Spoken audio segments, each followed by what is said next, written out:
வணக்கம் மக்களே! இன்னைக்கு நம்ம மார்க்கெட் ஆரம்பம் முதலே அருமையான ஒரு வளட்டல குடுக்க ஆரம்பிச்சது. மார்க்கெட் ஓப்பன் ஆனதும் இறங்கி, அங்கருந்து பாசிட்டிவ்‌க்கு போய், திரும்ப பார்த்தீங்கன்னா, ஒரு இறக்கத்த போஸ்ட் பண்ணி, அதுக்கப்புறம் நல்ல ஒரு ஏற்றத்த பார்த்தீங்கன்னா, இப்ப வரைக்கும் நிஃப்டி 50 போஸ்ட் பண்ணிட்டுருக்கு. கரண்ட்டா ஒரு 110 பாயிண்ட்ஸ் வரைக்கான ஏற்றத்தையும், பேங்க் நிஃப்டி ஒரு 240 பாயிண்ட்ஸ் வரைக்கான ஏற்றத்தையும் இன்னைக்கு டேல டெலிவர் பண்ணிட்டுருக்கு.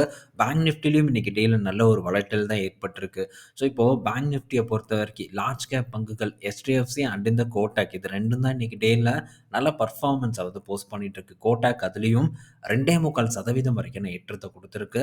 ஸோ, HDFC பேங்க் பார்க்கும்போது ஒரு 1% ஏற்றத்த நோக்கி வந்து நகர்ந்து போயிட்டுருக்கு. மற்ற பங்குகள் கிட்ட அந்த அளவுக்கான ஒரு பெர்ஃபார்மன்ஸ் எல்லாம் வந்து கிடையாது. ஸோ, இன்னைக்கோட டேலயும் ஒரு மிக்ஸ்டு பெர்ஃபார்மன்ஸ் தான் வந்து ஏற்பட்டிருக்கு.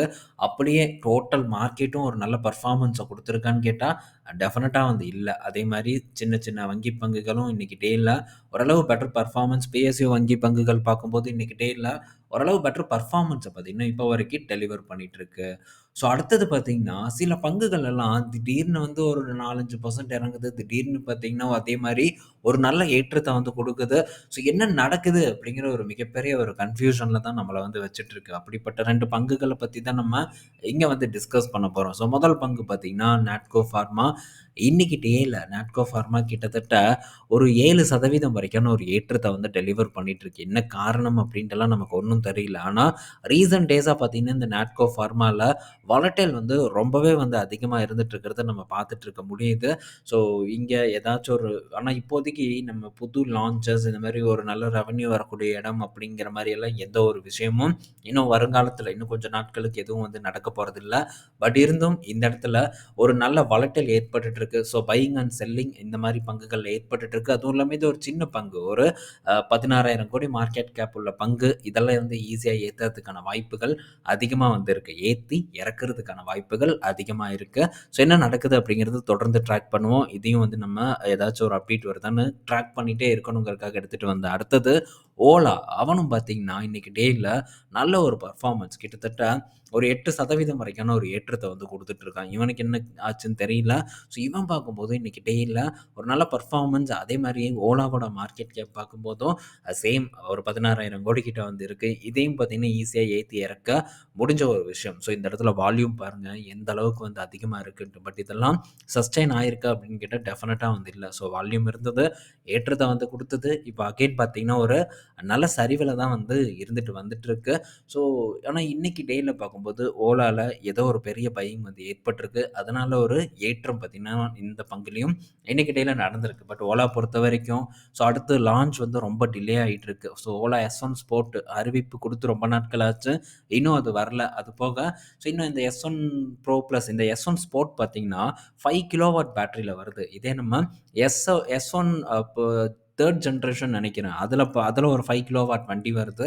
2க்கும் இருக்கக்கூடிய பிரைஸ் டிஃபரண்ட் பார்க்கும்போது மாறுது. அதே மாரி இந்த ஸ்போர்ட்டோட காஸ்ட் பார்த்தீங்கன்னா, ரொம்ப அட்ராக்டிவா இருக்கு. எனக்கு தெரிஞ்சு பலரும் வந்து இந்த ஸ்போர்ட் வாங்குறதுக்காக வெயிட் பண்றாங்களோ அப்படிங்கிற ஒரு ஒரு டவுட்டும் வந்து இருக்கு. பட் இதெல்லாம் வந்து டைம் தான் வந்து முடிவு பண்ணணும். ஸோ, வரட்டும் லான்ச் ஆனதுக்கப்புறம் சேல்ஸ் வந்து நல்லா நடந்ததுன்னா, நம்ம எக்ஸ்பெக்ட் பண்ண ஒரு விஷயம் தான் இதுல வந்து நடந்துட்டுருக்கு அப்படிங்கிறத நம்ம உறுதி பண்ணிக்கலாம். தொடர்ந்து வந்து ட்ராக் பண்ணுவோம். ஸோ, அடுத்தது இன்னைக்கு டே அப்டேட்ன்னு எடுத்துக்கிட்டா TCS கிட்ட இருந்து ஒரு அப்டேட் வந்திருக்கு. ஸோ, TCS பார்த்தீங்கன்னா, ஒரு நிறுவனத்த வந்து $700 மில்லியன் அக்விசிஷன் பண்ணியிருக்கிறதா ஒரு டேட்டா வந்திருக்கு. ஸோ, கிளவுட் அப்படின்ற ஒரு கம்பெனி தான். ஸோ, அந்த கம்பெனி பார்த்தீங்கன்னா, சேல்ஸ் ஃபோர்ஸ் வந்து பேக் பண்ணிட்டு இருக்கக்கூடிய ஒரு கம்பெனின்னு வந்து சொல்றாங்க. AI ரிலேட்டட் ஒரு கம்பெனி. இது TCSஅ பொறுத்தவரைக்கும் ஒரு பாசிட்டிவ் நியூஸா இருக்கு. இந்த கம்பெனி இந்த 9 மாசம் இந்த FY25 அதாவது இப்ப நடந்துட்டு இருக்கக்கூடிய 2025ல லாஸ்ட் 9 மந்த் டேட்டா வச்சு எடுத்து பார்க்கும்போது ஒரு $141 மில்லியன் வரைக்கி ரெவென்யூ ஜெனரேட் பண்ணியிருக்கிறதா ஒரு அப்டேட் வந்து குடுத்துருக்காங்க. ஸோ, நல்ல பெர்ஃபார்ம் பண்ணிட்டு இருக்கக்கூடிய கம்பெனிய TCS வந்து அக்யூர் பண்ணியிருக்காங்க. இது எந்த ஒரு மாற்றத்தை ஏற்படுத்துதுன்னு பார்ப்போம். பட் இதெல்லாம் லாங் டெர்ம் விரைவில் அவங்களுடைய AI கனவுக்கு இந்த மாரியான விஷயங்கள இவங்க பண்றாங்க அப்படிங்கிறத நம்ம புரிஞ்சுக்க முடியுது. அடுத்தது எஸ் பேங்க் கிட்ட இருந்து ஒரு அப்டேட் வந்திருக்கு. என்னன்னா ஸோ, எஸ் பேங்க்ல வந்து இன்னைக்கு ஒரு நெறைய வால்யூம் பிளாக் டீல்லாம் வந்து ஏற்பட்டிருக்கு போல. ஸோ, அதனால எஸ் பேங்க்கும் இன்னைக்கு டேல ஓரளவு பெர்ஃபார்மன்ஸ வந்து குடுத்துட்டு இருக்கு. அது மட்டும் இல்ல, ஸோ எஸ் பேங்க் பார்த்தீங்கன்னா, அகைன் வந்து ஒரு நல்ல ஏற்றத்த வந்து குடுத்துருச்சு. ₹22 கிட்ட வந்து இந்த எஸ் பேங்க் வந்து ட்ரேட் ஆயிட்டு இருக்கு.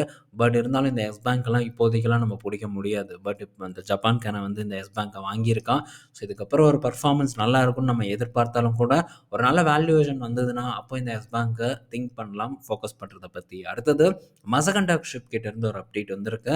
ஸோ பிரேசில் நேவி கிட்ட ஒரு எம்ஓயு வந்து சைன் பண்ணியிருக்காங்க மசகண்டாக். அந்த ஊர்ல இருக்கக்கூடிய, அதாவது அந்த நேவிக்கு சொந்தமான கப்பல்கள பழுதுபார்க்கும் வேலைய வந்து இந்த மசகண்டாக் செய்ய போறதா ஒரு டேட்டா வந்து குடுத்துருக்காங்க. இது மசகண்டாக்குக்கு பாசிட்டிவ் நியூஸ். இந்த மசகண்டாக் அண்ட் கொச்சின் ஷிப்யார்டு இதெல்லாம் பார்த்தீங்கன்னா, இப்போ ரீசென்ட்டா பெரிய ஒரு பெர்ஃபார்மன்ஸ் பண்ணாம இருந்துட்டு வந்துட்டு இருக்கக்கூடிய நிறுவனமா இருக்கு. லாஸ்ட் இதோட ஹை ரூ.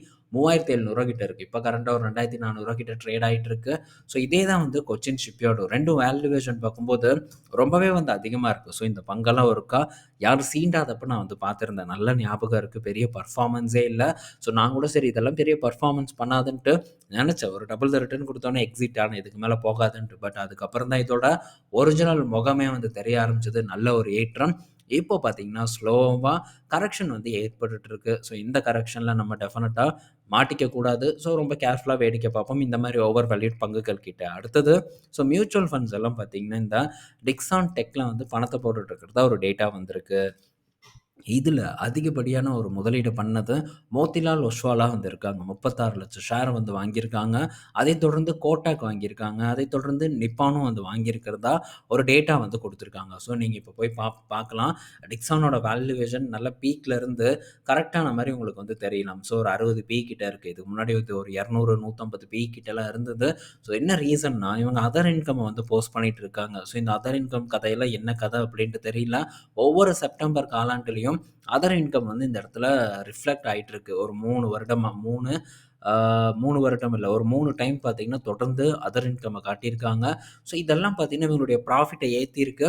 ஸோ இவங்களுடைய ஆக்சுவல் பிசினஸ் இன்கம், அதாவது பிசினஸ் மூலியமா வரக்கூடிய லாபமெல்லாம் ரொம்பவே குறைவான ஒரு லாபம் தான். ஸோ அதனால இங்க எல்லாம் நம்ம இந்த பிஇ வந்து கம்மியானதுக்கான ரீசனே இந்த அதர் இன்கம்மா தான் இருக்கு.